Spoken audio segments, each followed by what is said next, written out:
2025년 7월 6일 이번 주 하나님께서 주시는 말씀은 누가복음 2장 21절과 창세기 17장 7절에서 14절 이 두 구절의 본문을 가지고 할례라는 제목으로 하나님 말씀을 나누기를 원합니다. 누가복음 2장 21절은 이렇게 말하고 있습니다. 할례할 8일이 되매 그 이름을 예수라 하니 곧 잉태하기 전에 천사가 일컬은 바로라. 자, 이 누가복음 2장 21절에 나오는 이 할례를 바르게 이해하기 위해서는 창세기 17장 7절에서 14절에 나오는 할례에 대해서 좀 살펴봐야 되겠죠. 창세기 17장 7절에 보면 하나님께서 아브라함에게 내가 나의 언약을 나와 너 그리고 네 대대 후손 사이에 세우겠다. 그리고 그 언약을 영원한 언약으로 삼고 나는 너희의 하나님이 되겠다라고 약속을 하고 있습니다. 그 동일한 약속이 또 9절에도 반복이 되고요. 그래서 너는 내 언약을 지키고 내 후손도 지켜라. 이 언약에 대한 이야기를 계속합니다. 하면서 이제 10절에 이렇게 말을 하죠. 너희 중 남자는 다 할례를 받으라. 너희 중 남자는 다 할례를 받으라. 이것이 나와 너희와 너희 후손 사이에 지킬 내 언약이니라. 자, 그럼 그 할례의 내용은 뭐냐면 11절에 너희는 포피를 베어라. 이거죠.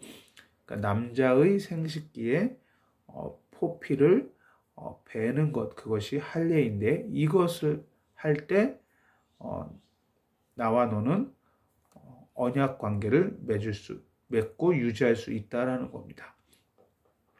그래서 11절 끝에 보면 이것이 나와 너희 사이의 언약의 표징이니라. 이게 바로 너와 나 사이에 언약을 맺었다는 어떤 증표가 된다는 거죠. 사인이 된다는 겁니다.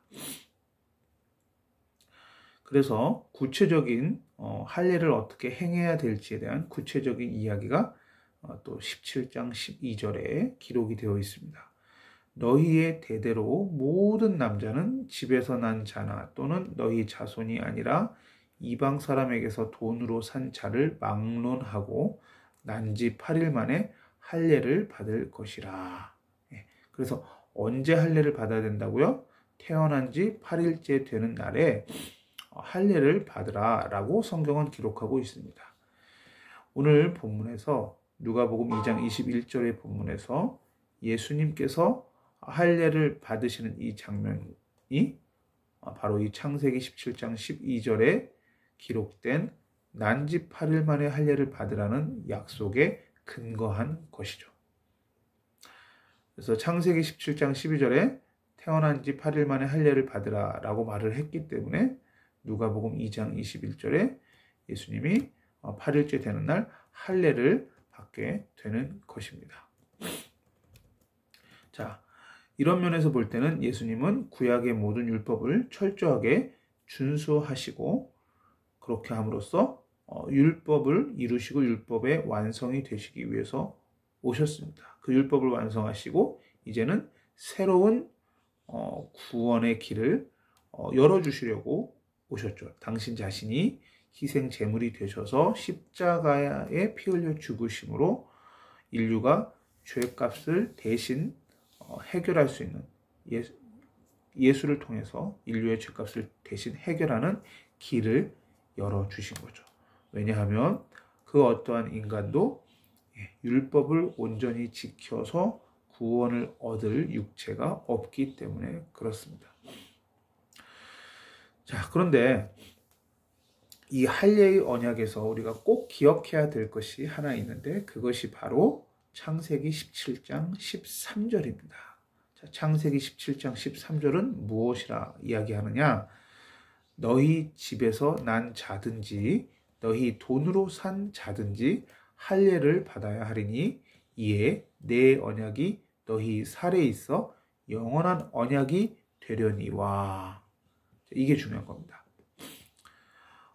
언약이 어디에 있어요?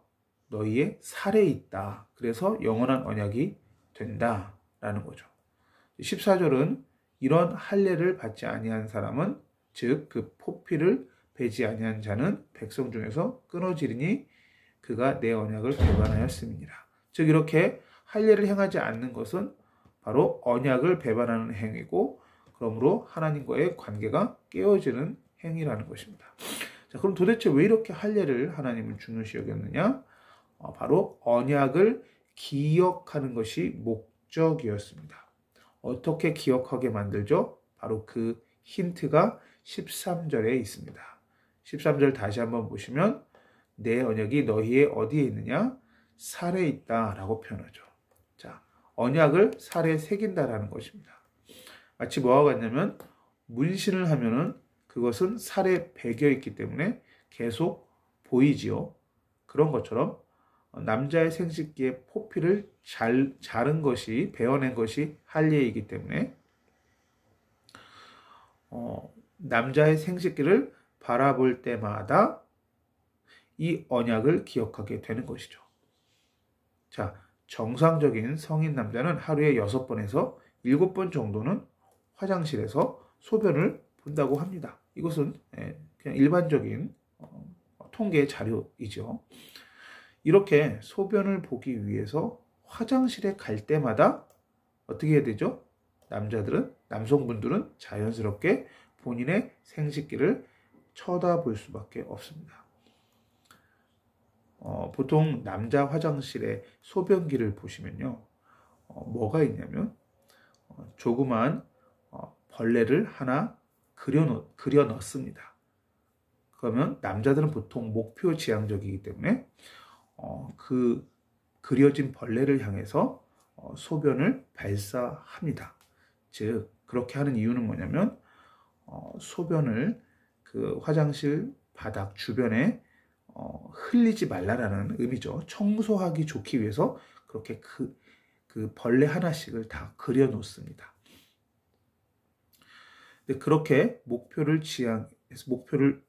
조준해서 그렇게 소변을 보다 보면은 자연스럽게 본인의 생식기를 바라볼 수밖에 없는 것이죠. 그렇습니다. 그렇게 하나님께서는 무엇을 의도하셨냐면 그렇게 자연스럽게 본인의 그 생식기를 볼 때마다 그 포피를 잘라내라고 했던 여호와 하나님의 명령이 떠오르게 되어 있는 것이죠. 결국 뭐죠? 이 할례의 목적은 어떤 단순한 건강상의 문제, 목적 내지는 어떤 위생상의 목적이 아니라 그것도 포함될 수 있겠지만 영적인 원리를 보자면 바로 하나님을 기억하라는 것입니다. 그러니까 하나님이 하나님이시고 나는 이 하나님의 자녀이구나 라는 이 정체성을 다시 한번 기억하라는 것이죠. 그것이 바로 하나님께서 할례를 행하라고 한 목적입니다. 즉 너희는 나의 언약 백성이다. 약속으로 맺어진 백성이다. 이걸 이야기해 주는 겁니다. 마치 뭐하고 비슷하냐? 아까 제가 문신의 예를 들었지만 조금 더 성경적인 예화를 든다면 창세기 2장 17절에 여호와 하나님께서 선악을 알게 하는 나무의 열매를 먹지 말라고 하셨습니다. 네가 먹는 날에는 반드시 죽으리라 라고 말씀하셨는데 이 위험천만한 선악과가 어디에 있었습니까? 에덴 동산의 중앙에 있었습니다. 자, 그런데 이 동산의 중앙에는 또 무슨 나무가 있었느냐? 창세기 2장 9절에 보면 동산 가운데에는 생명나무와 선악을 알게 하는 나무도 있더라. 즉, 이 선악과 바로 옆에는 생명나무도 있었던 것입니다. 자, 하나님께서는 아담과 하와가 언제쯤 저 선악과를 따먹고 타락하는가 한번 보자 하고 지켜보고 계셨던 것이 아니고 그것이 선악과를 동산 중앙에 심어둔 목적이 아니고요. 하나님의 의도는요. 동산 중앙에 있는 생명나무의 열매를 따먹음으로 육신의 생명을 계속 연장할 텐데 그렇게 동산에서 뛰놀다가 즐거운 시간을 보내다가 동산 중앙에 있는 생명나무의 열매를 먹기 위해서 중앙으로 올 때마다 그 생명나무를 따먹으면서 동시에 뭘 바라보는 거죠? 바로 옆에 있는 절대로 따먹어서는 안 되는 선악과를 자연스럽게 바라보게 되겠죠? 그러면서 뭘 기억하라는 거죠? 아, 이 열매는 하나님께서 절대로 먹으면 안 된다고 말씀하셨지? 라고 하나님을 기억하는 겁니다. 그리고 내가 이 에덴 동산에서 많은 것들을 누리고 있지만 절대 교만하지 말고 너는 하나님의 자녀이고 이 모든 것을 만드신 창조주는 바로 하나님이시지 네가 아니다 라는 겸손함을 일깨워 주기 위한 도구였던 것이죠. 다시 한번 말하자면 나의 영적인 정체성을 기억하는 그러한 영적인 의미가 있었던 것입니다. 하나님은 창조주이고 나는 창조주가 아닌 피조물이구나 라고 인식하라는 겁니다. 그러므로 이 모든 축복을 나에게 내려주신 여호와 하나님을 감사하고 그분께 감사를 고백하라는 거죠. 나는 하나님의 자녀로서 피조물로서 하나님과 올바른 언약적 관계를 맺고 행복하게 살라라는 것입니다. 그것을 꼭 기억하라는 것이 하나님께서 선악과를 동산 중앙에 생명나무와 함께 나란히 세워주신 이유였던 것이죠. 즉 생명나무도 선악과도 할례의 언약도 다 목적은 하나인 겁니다. 하나님을 기억하고 내가 누구인지를 기억하라는 것입니다. 자, 한 가지 더 예를 들자면 이런 거죠. 자, 세례와 성찬식입니다. 세례와 성찬식은 보통 우리가 은혜의 수단이라고 보통 신학적으로 이야기를 하죠. 하나님께서 우리에게 은혜를 내려주시기 위한 방법인 것입니다. 자, 그런데 이 은혜의 수단들, 세례와 성찬이라고 하는 이 큰 두 가지가 다 보면 뭐죠? 우리의 일상생활에서 쉽게 접할 수 있는 것들입니다. 자, 세례를 예를 들면, 자, 물을 머리에 그죠? 뿌리죠. 또 정확하게 말하면, 성경적으로 말하면 침례가 맞는 거죠. 그러니까 베프티조라는 단어, 그러므로 물속에 집어 넣는 겁니다. 자, 물은 우리 일상생활에서 늘 경험하는 것이죠. 자, 근데 물속에 들어가는 순간 우리는 숨을 쉴 수가 없기 때문에 일시적이지만 죽음을 경험하는 겁니다. 즉, 우리의 옛 자아가 죽는 것을 의미하고 이제 물 밖으로 나왔을 때는 그리스도 예수 안에서 새로운 자아가 형성되는 겁니다. 우리는 이제 새로운 피조물이 되는 것이죠. 그러한 의미를 담고 있는 것이 바로 침례 또는 세례인 것이죠. 자, 근데 그 침례의 도구가 바로 뭐예요? 물입니다. 우리가 일상생활을 살아가는데 반드시 필요한 물. 즉, 우리가 매일매일 물을 마시고 그 물로 샤워하고 목욕하면서 무엇을 기억하라는 거예요? 나에게 세례를 행하라고 하신 하나님을 기억하는 거죠. 그리고 그 세례의 영적인 의미를 기억하면서 날마다 그리스도 예수 안에서 새로운 피조물로 살아가라는 겁니다. 자, 성찬은 뭡니까? 이것이 바로 나의 몸이다. 이것이 나의 피다라고 얘기했습니다. 너희 죄를 위해서 찢긴 몸, 너희의 죄를 위해서 흘린 보혈의 피다라는 겁니다.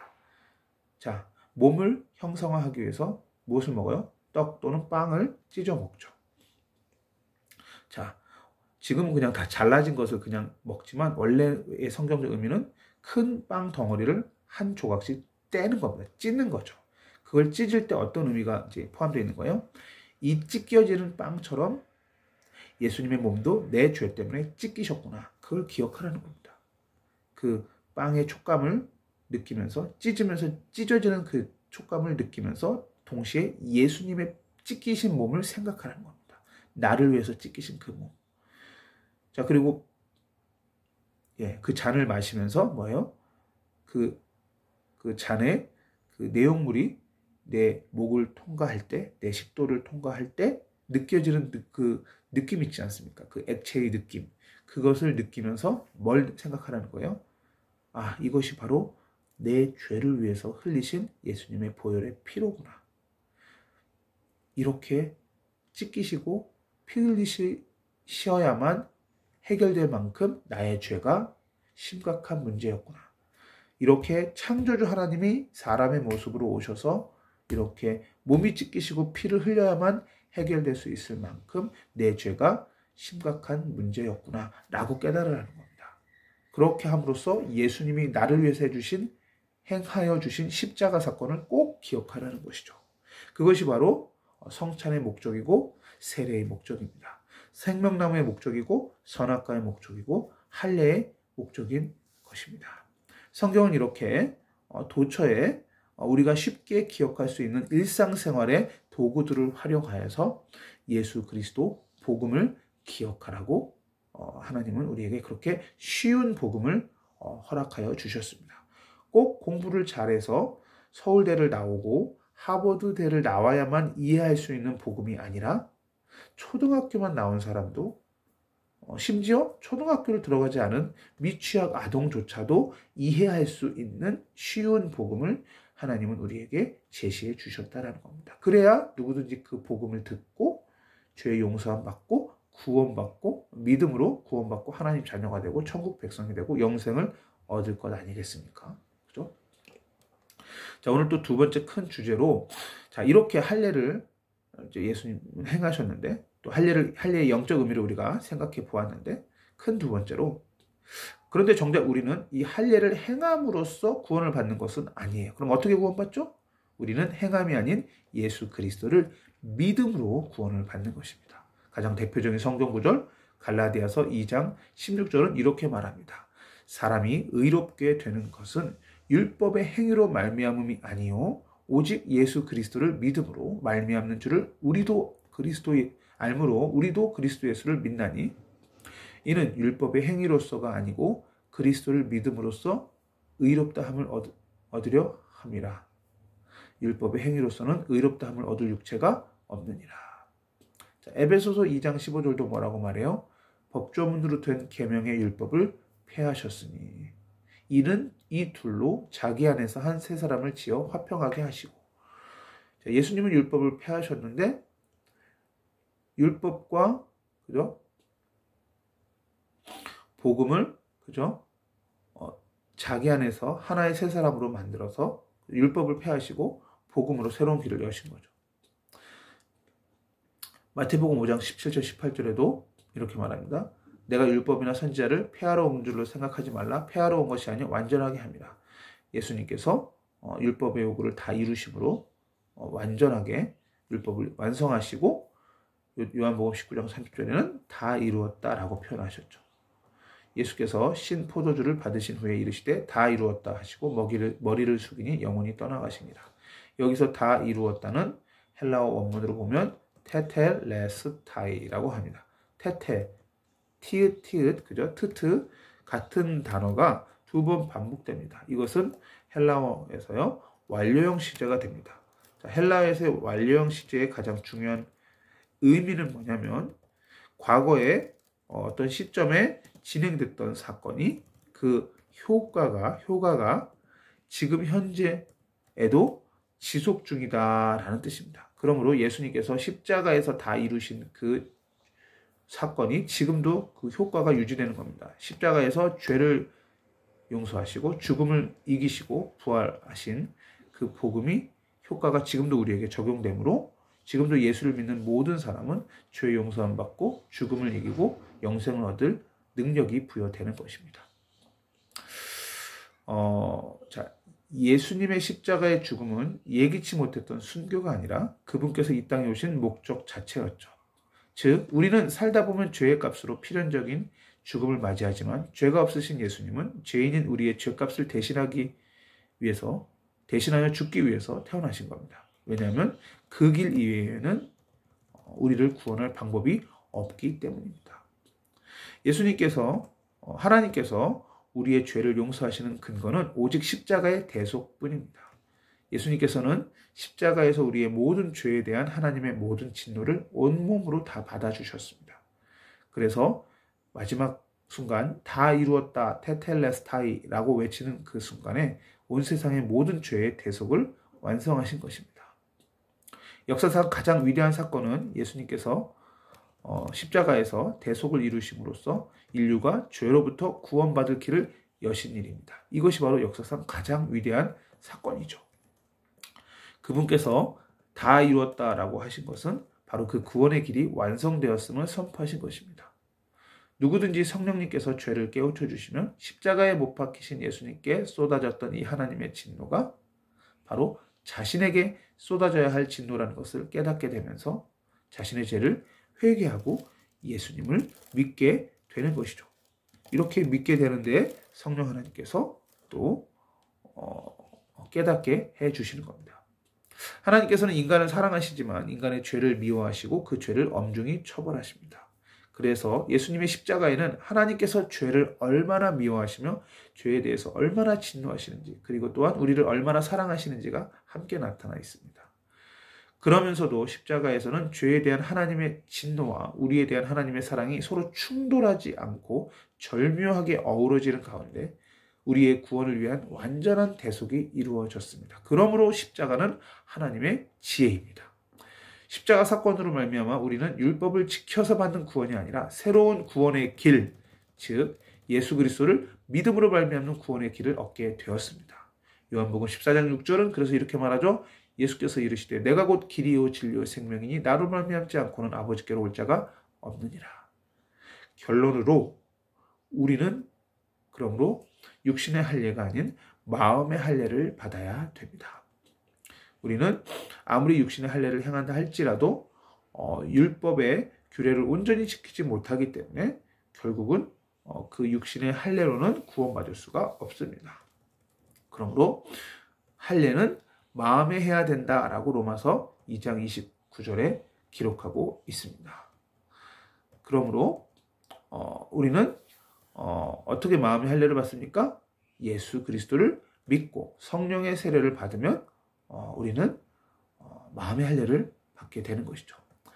조금 더 구체적으로 말씀드리면 성령 하나님께서 우리에게 애통하고 통회함으로 회개하는 마음을 주시고 그렇게 회개하고 또 죄에 대해서 민감하고 죄를 미워하고 성령 하나님의 은혜를 받아 본질의 변화를 받으면 우리는 그때부터 마음과 성품과 힘을 다해서 하나님을 사랑하고 말씀에 순종할 수 있게 됩니다. 이것이 바로 마음의 할례를 받은 사람들입니다.